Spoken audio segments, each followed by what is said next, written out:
শুধুমাত্র হাসিনা আমাদের লক্ষ্য ছিল না, বরং ছিল হাসিনা আওয়ামী লীগ একটা যে ফেসিবাদী ব্যবস্থা তৈরি করেছিল, সেই ফেসিবাদী ব্যবস্থা থেকেও আমরা মুক্তি চাই। যে স্যার গুলি করে একটা মরে একটাই যায়, বাকিটি কেউ যায় না, এটা হচ্ছে জুলাইয়ের আত্মোপলব্ধি। সেই জুলাইতে বাংলাদেশের আবমর ছাত্র জনতা তারা সকলে এসে অংশগ্রহণ করেছিলেন।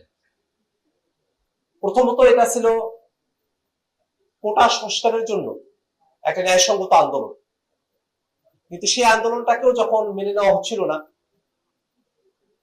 যারা কোটা সংস্কার চাইলো তাদেরকে রাজাকারের বাচ্চা বলে যখন গালি দেয়া হলো, তখন কিন্তু শিক্ষার্থীরা এই যে দীর্ঘ সময় ধরে বাংলাদেশে একটা ফেসিবাদ চালু করে রাখা হয়েছিল মুক্তিযুদ্ধকে ঢাল হিসেবে ব্যবহার করে, সেই জায়গায় বাংলাদেশের ছাত্ররা তারা কুঠারাঘাত করে। তারা কিন্তু সাহস করে বলতে পেরেছিল, তুমি কে আমি কে, রাজাকার রাজাকার, কে বলেছে স্বৈরাচার স্বৈরাচার। যখন এই বক্তব্য, এই স্লোগান যখন বিশ্ববিদ্যালয়ের শিক্ষার্থীদের মধ্য থেকে উঠে এসেছিল, তখন আমরা বুঝতে পেরেছিলাম যে শেখ হাসিনা এবং আওয়ামী লীগ মুক্তিযুদ্ধকে ঢাল হিসেবে ব্যবহার করে 16 বছরের যে ফেসিবাদ কায়েম করেছে, সেই ঢালটা ঠুনকো হয়ে গেছে, সেই ঢালটা আর টেকসই হবে না।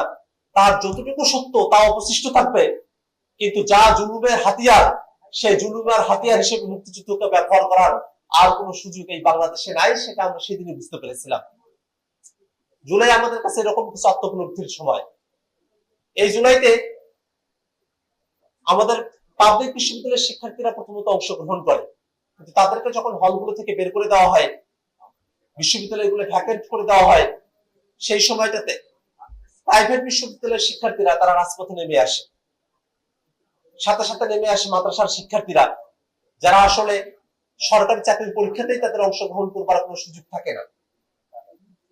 এই আন্দোলনে বাংলাদেশের শ্রমিকরা তারা নেমে এসেছিল, বাংলাদেশের পেশাজীবীরা নেমে এসেছিল, এবং সব থেকে অবাক করা বিষয়, প্রবাসে যারা রেমিটেন্স যোদ্ধা আছেন তারা এই আন্দোলনে সর্বাত্মক সমর্থন দিয়েছিলেন। রেমিটেন্স শাটডাউনের মতো কর্মসূচি তারা ঘোষণা করেছিলেন। এই যে এত এত মানুষ, সমাজের কোন অংশ যেখানে বাদ থাকে না, এমন একটা গণ আন্দোলন, গণ অভ্যুত্থান, একটা বিপ্লব যেটা বাংলাদেশে সংগঠিত হলো, সেই বিপ্লবের মধ্য দিয়ে আমাদের আত্মোপলব্ধি হলো এই বাংলাদেশ এমন একটা ভূখণ্ড, যে ভূখণ্ডে যদি কখনো জুলুম চেপে বসে, সেই জুলুম এখানে চিরস্থায়ী হওয়ার কোন সুযোগ কোনকালেই লাভ করতে পারবে না।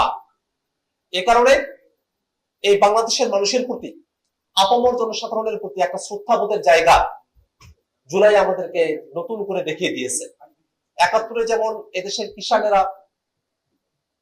তারা অস্ত্র হাতে ধরেছিল, তেমনি ভাবে জুলাইতেও এদেশের সাধারণ জনতা অস্ত্র হাতে ধরার সুযোগ পায় নাই, কিন্তু বিনা অস্ত্রে খালি বুক নিয়ে অস্ত্রের বিপরীতে গুলির সামনে তারা দাঁড়িয়ে গিয়েছিল। এটাই হচ্ছে জুলাই। সেই জুলাই আমাদের কাছে শুধুমাত্র হাসিনাকে দেশ থেকে হটানো, ক্ষমতা থেকে নামানো, তার কোন উপলক্ষ ছিল না।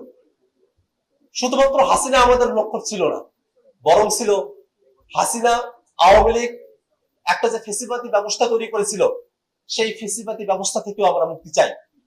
এবং তারই জন্য আমরা জুলাইতে যে এক দফার ঘোষণা পেয়েছিলাম, সেখানে বলা হয়েছিল ফেসিবাদী ব্যবস্থার বিলোপ এবং নতুন রাজনৈতিক বন্দোবস্ত, সেই লক্ষ্য নিয়েই জুলাই আন্দোলনের এক দফা ঘোষণা করা হয়েছিল।